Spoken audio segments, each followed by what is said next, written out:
Greetings, free thinkers. Welcome to the Hoggcast. How are you doing today? I hope you're doing fine. I certainly am. Okay, what do we have for you on today's episode? We have for you yet more evidence that CNN is not a news outlet. It's a propaganda broadcast. What we're about to see is CNN correspondent Amara Walker, who breaks down in tears at Biden's arrival in Atlanta and his speech that he made about the unfortunate Atlanta shootings. Now, I'll just say it now because I don't want to get into this later in the video. I want to focus on the subject matter. Yes, it's a tragedy that happened there. However, even the police and the suspect himself have said that there was no racial component in this attack, in the shootings, in the attack. Two of the victims were actually white. Okay, it had something to do with his deviousness and his devious nature that led him to go on that attack. But the left want to focus this like they always do, and they want to feed it through the lens of intersectionality, and they want to feed it through the lens of division to divide people up and pit everyone against white. That's their ultimate goal, I'm afraid. I know that's not very politically correct to say, but it's the truth. That's what they seem to be doing. Now, this video, that being said, that's done. This video is going to focus on CNN's appalling track record, and it's only getting worse, for them claiming to be some sort of consummate professionals. That's the phrase they like to use. And that they're unbiased, and that they're the most trusted name in news, don't you know? But do you honestly think you would get an honest report if Joe Biden slips up again, like he slipped up, no pun intended, numerous times? Do you think you'll get anything out of this lot, right? So let's get into this video now. But if you haven't yet, please like the video, subscribe to the channel, hit the notification bell, and share this video around. I thank you for sharing it. It helps grow this small little channel here, especially seeing as independent commentary channels are sectioned off by YouTube and it's hard to reach new viewers. Okay, let's go. Okay, so let's check this out. Can't overstate how much it means, I think, for the Asian American community to see the president and the vice president, who is half Asian, to physically come to Atlanta to listen to the concerns and to feel the pain of the Asian American community. Just that acknowledgement, because we are a community that has felt invisible for so long, and for the president to come and say, I see you, I hear you, I feel your pain. And to elevate this issue, I think a lot of us, it's a cathartic moment, because this first step is to be seen and to be heard. So this is supposed to be an unbiased journalist. She has made herself the story. Now, if you go to journalist school, or at least once upon a time, the very first thing they taught you is do not become the story. Report the story, do not become the story. She's now become the story. The story was supposed to be about the tragic shootings of 8 innocent people who worked at a spa by a devious man who thought that doing this would somehow alleviate his own deviousness and his delinquency. Of course, it didn't do that. It didn't help anything. It didn't help him, and it certainly didn't help the spa workers. Now, we're talking about the Asian community. I love the Asian community, who we call here the Oriental community. Here, I've said this before, in Britain, the phrase Asian community actually refers to Arabs. We refer to what Americans refer as Asians as the Oriental community. But I'll use the American nomenclature for this video, of course, because most of my viewers are American. And this is about America. Now, I love the Asian community, right? But what about the 2 white victims? Okay. Now, she's saying that, according to her, that Asian people are unheard of, and you don't really hear from their point of view. Well, you know what? People that look like me, with my immutable characteristics, we are lamb lambasted from pillar to post. We live in a world where everything in society, from the top down to the bottom, is fed through a narrative of we're the bad ones. And the more we do that's good, the more we get accused of being bad. So it's like there's nothing we can do that is enough for woke society. Nothing we can do is enough for woke society. Now, going back to the main point, and we'll continue it, it's got more of the video. I just want to make the point that she has failed in the first lesson of journalism, which is not to make yourself the story. Let's say if tomorrow Joe Biden did something completely wacky, which, let's face it, isn't out of the realm of possibility. Do you think she would cover it accurately? Of course not. And the fact that you had the vice president also acknowledging the history of racism against Asians that we have faced since the day that the Chinese immigrants started immigrating to the United States. I know that President Biden, I know the leaders there that I spoke with wanted the president and the vice president to call on the investigators to investigate these shootings as a hate crime. She's essentially a spokesman for the Democrat Party. This is a cable news channel which is morning, noon and night, a spokesman, a mouthlet, an outlet, a mouthpiece and an outlet. Hey, I just coined a new phrase, mouthlet. An outlet for the Democrat Party. Come on, let's have it true. They didn't get that, but I think what they did get was... So let's go back a bit, because there's something... Right, watch this again. I know the leaders there that I spoke with wanted the president and the vice president to call on the investigators to investigate these shootings as a hate crime.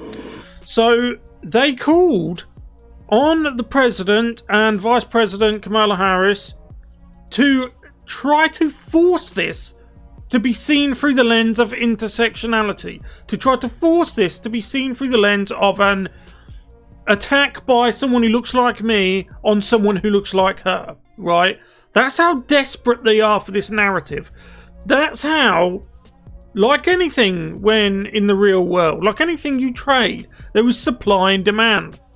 The demand for white bigotry is vastly outstripping the supply. So they're going to try and force this to be seen through the lens of discrimination, when the police themselves, the detectives, said that's not the case. The man who did it, who is a scumbag by any means and a murderer, he has said it's not nothing to do with that. Two of the victims weren't even Asian. They've said, and he has said himself, the perpetrator, he did it because he thought, and it's a ridiculous excuse. I know it's a ridiculous excuse. Anyone who hears it is a ridiculous excuse, but that's his reason for doing it. Sometimes people do stupid things, but he did it because he has an addiction to carnal pleasure, and he thought that he would pass that buck on to the innocent spa workers by making them pay for his own deviousness and delinquency. They didn't get that, but I think what they did get was a lot of comfort to know that we are being heard. You know, there was also that mention from the vice president about Asians feeling like the perpetual foreigner. That is so true, because when you are a foreigner in your own country, you are dehumanized, you're not taken seriously. A foreigner in your own country. Listen, if there's any group that feels like a foreigner in their own country, it is the silent majority, okay? The silent majority. Asian people and white people have got along since time immortal, right? Do you know, there are attacks on Asians, like there's attacks on any other group, year on year. Right, but do you know who does the majority of the attacks on Asians? Actually comes from the black community. believe it or not. If you look at the FBI crime statistics, you will find that the majority actually comes from them. If there is a crime committed against you or your community, even law enforcement might dismiss it as the perpetrator as just having a bad day. So there you go, look, she says the perpetrator just having a bad day. She is willfully lying to you. That's not what the perpetrator said. That's not what the police said. The police did not say that he did this because he was just having a bad day. Neither did the perpetrator say that. He said he did it because he had an addiction to carnal pleasure and wanted to take that out on them. It's on him. It's not having a bad day. He thought he could rid himself of the problem he had, and it is a stupid excuse. Doesn't excuse what he did in any way. Nothing could ever excuse what he did in any way. But you, lady, are so desperate to believe you're a victim, that you've just been victimized. That way you can get some of this social credit score stuff, this intersectional social credit score, where the more of a victim you are, the more gloried you are. And the more of an alleged oppressor you are, the more you're spat on, essentially, like us, people that look like me. We are pushed way down to the bottom no matter how much good we do. And our voices don't get heard, right? You talk about voices that don't get heard, look at white working class voices. If you want voices that don't get heard, our voices don't get heard at all. We're accused of being uneducated. We are automatically assumed to be bigoted before we've even opened our mouths. And even the ones that kowtow to the narrative, they get relegated to the subtitle of ally, subservient. When you have the president and the vice president elevating this issue, putting it in the spotlight and saying, I hear you, let's find a way to protect the Asian American community. You've been hurting for very long, not just this past year because of COVID-19. You guys have been hurting for a long time. And yes, we are seeing a huge surge in anti-Asian hate. People who felt emboldened. No, we're not. That's a myth. It's a myth. Like what happened on January the 6th. They were building the narrative that MAGA supporters are this, that and the other. And stupidly, on the 6th of January, you gave them what they wanted for their narrative. They were waiting for that for so long, and you will never hear the end of it. They will throw that at you constantly, Republicans.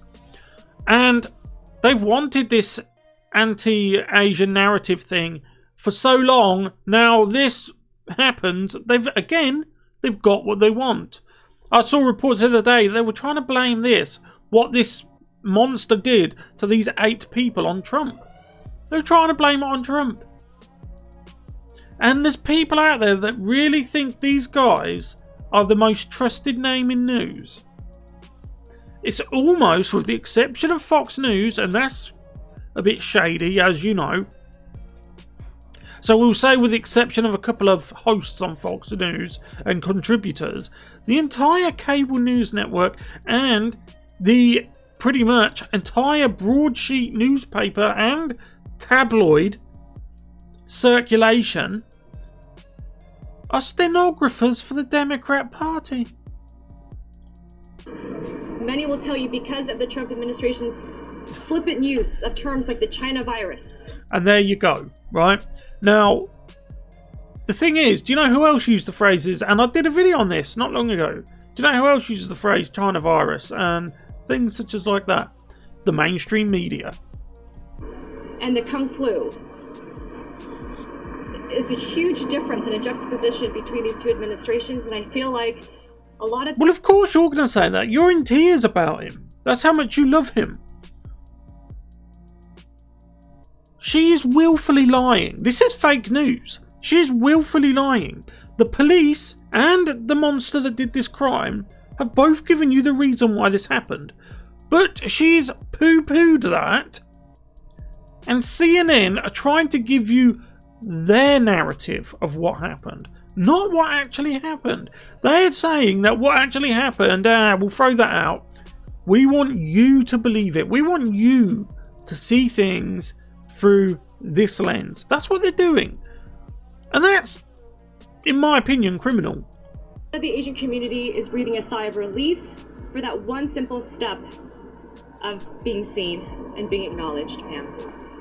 This is obviously so deeply personal for you, Amara. Just tell us, if you would, what your personal experiences have been and why It shouldn't be personal for you. If you're a news correspondent, you're supposed to be professional. You have made yourself the story, which is the number one thing they teach you not to do in journalist school. This moment for you personally is just so touching.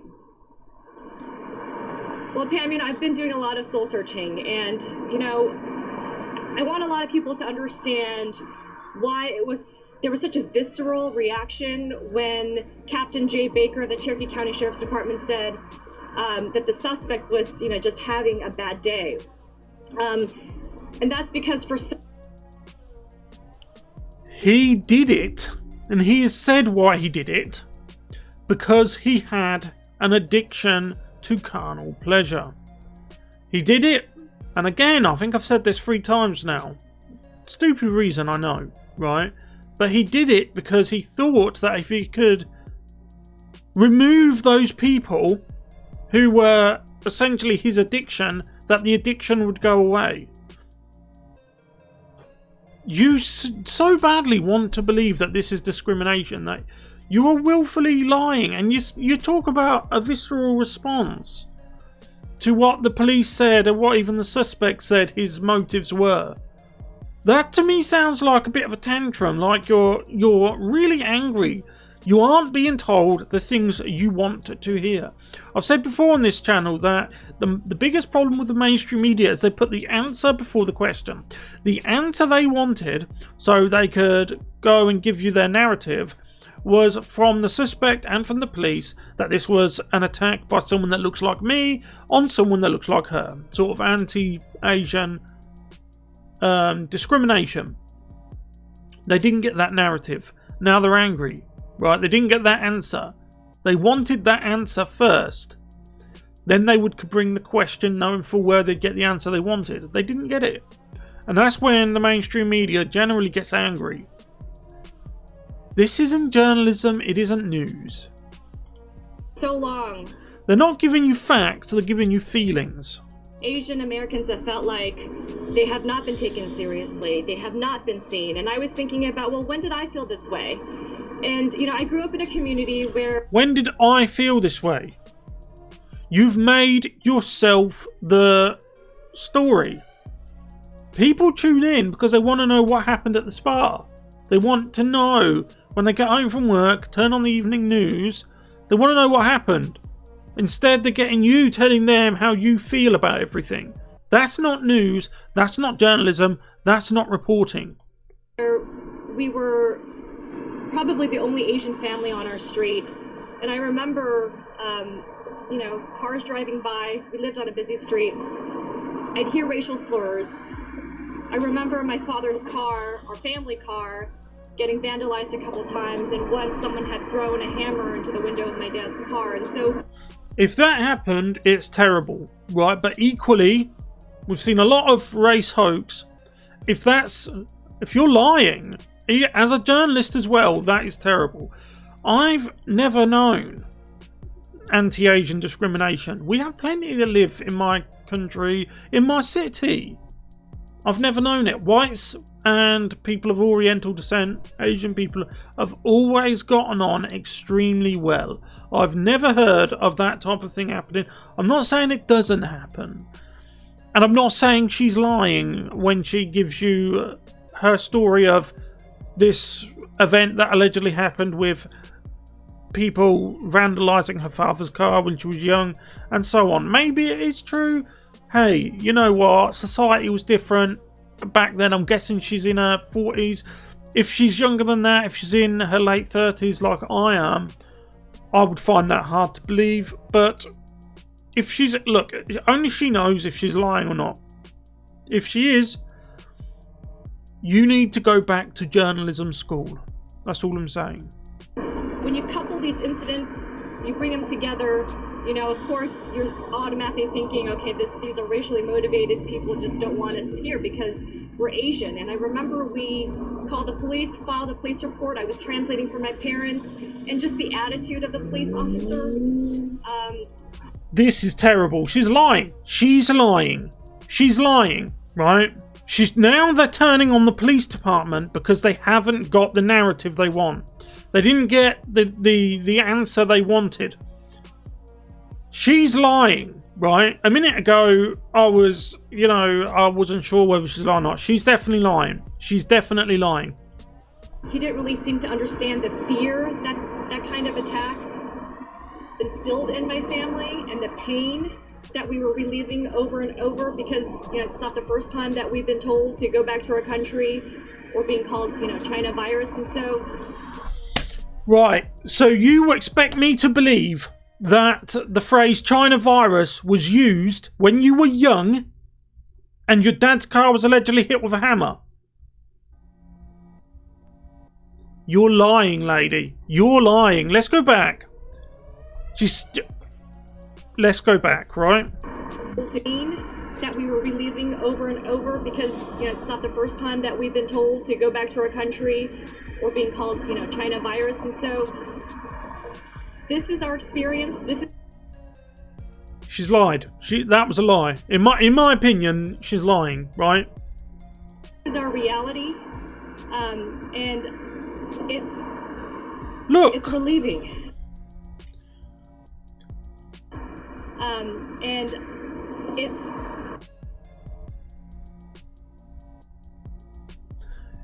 She's thinking of things to say. It's relieving. I think we're breathing a huge sigh of relief to know that people are finally listening and hearing our stories and caring about it, and even trying to put in legislation, pushing for legislation, that would stiffen penalties for hate crimes related to COVID-19. But this had nothing to do with it. It was a terrible crime. We know that. But the perpetrator has told you why he did it. He didn't hold anything back. He didn't try and run away. This information wasn't tortured out of him. He gave you his reason. You, as a reporter, should report that, but that's not good enough for you. You didn't get the answer you wanted. You've wanted something to back your narrative up. Anything to lead back to Donald Trump, right? Your reputation is in tatters. And as for the situation when you were growing up, if that happened, that's terrible. No one should do that to you. But if you expect me to believe that the phrase China virus was used, then I'm not one to believe that. But I respect other people if they want to believe that. But it's not for me. I'm sorry. Absolutely. And Shanwu, I want to bring you in to get your reaction to all this. I'm sure listening to Amara talk, you can relate to some of what she is feeling and saying today. Again, feeling and saying and feeling. None of this is reporting on the events. It's a constructed narrative that they're giving you to focus on the feelings, Don't look at the facts. Believe the feelings. The facts are clear. He told you why he did it. 2 of the victims were of my community. No one gives a damn about them, do they? If all 8 of the victims looked like me, do you think this would have been a story? Of course it wouldn't. They wouldn't care. CNN wouldn't care. They don't care now. It's a fabrication. Oh, absolutely. I mean, as a child myself, I was bullied on the playground. People called me Viet Cong. It's, so much of the hatred is echoed today, and likewise, it meant so much to me as an Asian American to hear a woman of Asian descent as the Vice President of the United States, and as an... If that happened when he was young, and I could probably believe it did because he's older and America was different back then, That's terrible, of course it is. But they're feeding this, again, through the narrative of, as an American of this group, and hearing something from an American of this group, and so on and so on. This is... Diversity is another word for division. It's dividing people into different groups and pitting them off against each other. And then feigning outrage when there's problems, right? Why don't we look for things that unite us instead of looking for things that divide us? That's the conservative way. That's always been the conservative way. But we just haven't been allowed to do it. Because liberal, or should I say left-wing society, and the public service and public sector, which is dominated by the left, they just don't want it. Education doesn't want it. Even the mainstream media and cable news sector doesn't want it. Elitist politics doesn't want it. Big corporations doesn't want it. They want the division. American to hear our leaders, the president and vice president, coming out and really putting on a masterful combination of compassion and politics. I mean, shoring up the importance of the politics and the voters in Georgia, but also showing them that the leaders care about what has happened here. And I think, what Jeff had mentioned, that the Asian leaders, they know that it's not really up to the president to charge whether it's a hate crime or not, but they know it is a hate crime. They already know that. They don't need to hear that from him. What they need to hear from him... Do they know that, though? Have you spoken to any of them? I'm not sure you have.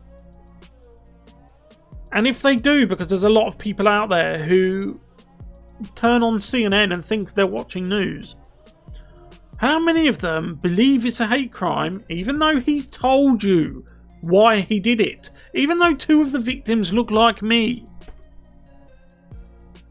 But apparently it's a hate crime because you say so. Even though the police and the culprit have both said the opposite.